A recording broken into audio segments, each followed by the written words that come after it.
this video, we are going to show you how to use the event log within TankScan. This works the same if you're on your mobile phone or on the desktop. In our case, we're going to demonstrate today in a mobile phone scenario. From your mobile phone and looking at the tank list, you can select on one of these tanks and you can drill down into the details. In this case, you can see the values specific to the tank as well as the trend.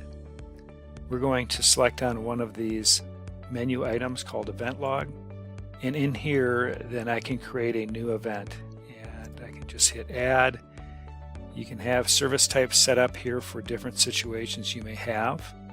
I'm just going to use the order request, and I'm going to make a note that as a client I'm going to be using some gallons from this tank. So I am taking 25 gallons.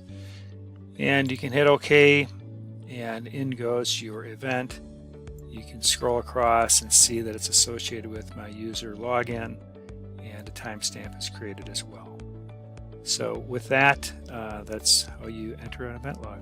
Thanks for joining.